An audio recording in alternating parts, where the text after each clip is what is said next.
नमस्कार दोस्तों। तारीख 21 मई साल 1991, समय रात के 10:10। तमिलनाडु के श्री पेरम्बदूर में एक चुनावी जनसभा के दौरान बम धमाके में तत्कालीन प्रधानमंत्री श्री राजीव गांधी की मृत्यु हो जाती है। देश और राजनीति में एक भूचाल सा आ जाता है। कांग्रेस आलाकमान के सामने एक चुनौती खड़ी हो जाती है कि देश का अगला प्रधानमंत्री कौन होगा। ऐसे में एक नाम सामने आता है और वह नाम था पीवी नरसिम्हा राव। लगभग एक साल पहले हाशिए पर चल रहे और राजनीति से दूरी बना लेने की सोच के बावजूद नरसिम्हा राव के साथ अचानक से ऐसा क्या हो गया कि तमाम बड़े दिग्गजों की मौजूदगी के बावजूद वह देश की राजनीति के प्रमुख केंद्र बन गए। क्यों नरसिम्हा राव का ही चयन किया गया, ऐसा क्यों हुआ, आइए जानने की कोशिश करते हैं। विनय सीतापति की लिखी गई एक किताब the man who remade India, a biography of Narasimha Rao में उन्होंने लिखा कि साल 1990 में नरसिम्हा राव को यह जानकारी मिली कि राजीव गांधी ये विचार कर रहे हैं कि अगर अगले लोकसभा के चुनाव में कांग्रेस जीतती है तो युवाओं को ज्यादा महत्व दिया जाएगा, यानी कि युवाओं का प्रोत्साहन करने का उनका विचार था। लगातार 8 चुनाव जीत चुके 69 वर्षीय नरसिम्हा राव अब बूढ़े हो रहे थे। उन्होंने अब लगभग राजनीति से अलग होने का या यूं कहिए संन्यास लेने का मन बना लिया था। उधर राजीव गांधी की बम धमाके में मृत्यु हो जाती है।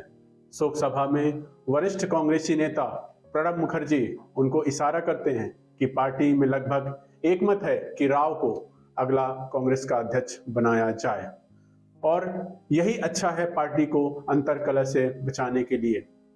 राव यूं तो अंदर से खुश बहुत थे, लेकिन उन्होंने कभी उसे उजागर नहीं होने दिया। सीतापति ने अपनी किताब में लिखा कि राव बहुत बुद्धिमान और चालाक थे। वह जानते थे कि 7 साल पहले प्रणब मुखर्जी, जिन्होंने इंदिरा गांधी की मृत्यु के बाद उनका उत्तराधिकारी बनने की पहल की थी, और नतीजा यह हुआ कि उन्हें लाइन में वापस भेज दिया गया था। साथ ही वह यह भी जानते थे कि अर्जुन सिंह, एनडी तिवारी, शरद पवार और माधवराव सिंधिया सरीखे बड़े कद के नेता कांग्रेस के अंदर मौजूद हैं। सीतापति ने आगे लिखा कि सोनिया गांधी को उत्तराधिकारी चुनने का कहा गया, जो कि लगभग सभी संभावित उम्मीदवारों को अच्छी तरह से जानती थी। सीतापति के अनुसार शरद पवार युवा और साहसी थे, लेकिन साल 1978 में मुख्यमंत्री बनने के लिए उन्होंने कांग्रेस राज्य शाखा को 2 हिस्सों में बांट दिया था।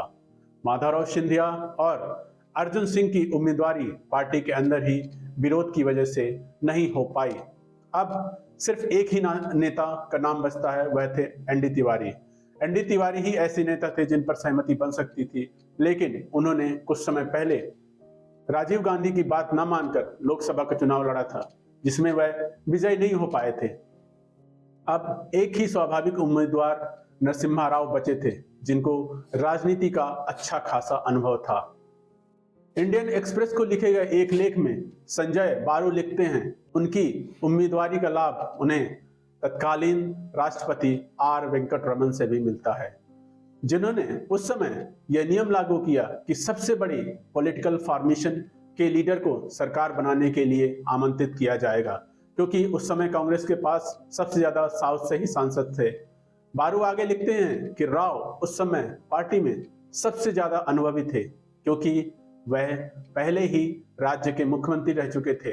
साथ ही वह जनरल सेक्रेटरी और केंद्रीय रक्षा मंत्री, विदेश मंत्री और गृह मंत्री के रूप में काम कर चुके थे। सीतापति लिखते हैं कि राव का नाम इंदिरा गांधी के प्रधान सचिव रह चुके पीएन हास्कर द्वारा भी प्रस्तावित किया जाता था। हास्कर ने कहा था कि राव एक तर्कशील, बुद्धिमान व्यक्ति हैं और उनका कोई दुश्मन नहीं है, और वही हैं जो पार्टी को संगठित और मजबूत रख सकते हैं। दूसरा, अन्य बड़े पार्टी के नेता पार्टी को तोड़ सकते हैं। साल 1991 को नरसिम्हा राव को कांग्रेस के अध्यक्ष के रूप में चुना जाता है और अगले महीने हुए चुनाव में कांग्रेस की जीत के साथ ही उनको प्रधानमंत्री चुन लिया जाता है। एक तरफ जहां नरसिम्हा राव को father of economic reform, father of nuclear program और अलगाववादियों को हैंडल करने की वजह से जाना जाता है, वहीं दूसरी तरफ उनके कार्यकाल के दौरान बहुत सारे विवाद भी रहे हैं, जिनमें बाबरी मस्जिद विध्वंस और भ्रष्टाचार शामिल है। दोस्तों, जिनकी चर्चा हम किसी दूसरे वीडियो में करेंगे। दोस्तों, अगर आपको यह वीडियो पसंद आया हो तो प्लीज़ इसको ज़्यादा से ज़्यादा लाइक और शेयर करें, और हाँ, सब्सक्राइब करना ना भूलें, क्योंकि आपका सहयोग ही हमारी सफलता है।